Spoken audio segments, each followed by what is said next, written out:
அரக்கோணம் அடுத்த தக்கோலத்தில் பொங்கல் விழாவை முன்னிட்டு கபடி, கோலப்போட்டி, ஓட்டப்பந்தயம், லெமன் ஸ்பூன் ஆகிய போட்டிகள் நடைபெற்றது. வெற்றி பெற்றவர்களுக்கு எம்எல்ஏ ரவி பரிசு வழங்கினார். ராணிப்பேட்டை மாவட்டம் அரக்கோணம் அடுத்த தக்கோலத்தில் பொங்கல் விழா மற்றும் எம்ஜிஆரின் 108வது பிறந்தநாள் விழாவை முன்னிட்டு ஓட்டப்பந்தயம், கோலப்போட்டி, கபடி, லெமன் ஸ்பூன் ஆகிய போட்டிகள் நடைபெற்றன. போட்டிகளை தக்கோலம் பேரூர் அதிமுக செயலாளர் சுகுமார் தொடங்கி வைத்தார். போட்டிகளில் வெற்றி பெற்றவர்களுக்கு அரக்கோணம் எம்எல்ஏ ரவி ரொக்க பரிசு மற்றும் பட்டுப்புடவை பரிசாக வழங்கினார். குறிப்பாக கோல போட்டியில் 18 பெண்கள் கலந்து கொண்டனர். அவர்கள் அனைவருக்கும் பட்டுப்புடவை பரிசாக வழங்கப்பட்டது.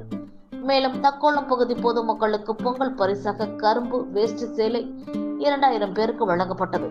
நிகழ்ச்சியில் அதிமுக மாவட்ட மகளிர் அணி துணை செயலாளர் லாவண்யா, முன்னாள் மாநில வழக்கறிஞர் பிரிவு இணை செயலாளர் கவரி அசோகன் மற்றும் அதிமுகவினர் கலந்து கொண்டனர்.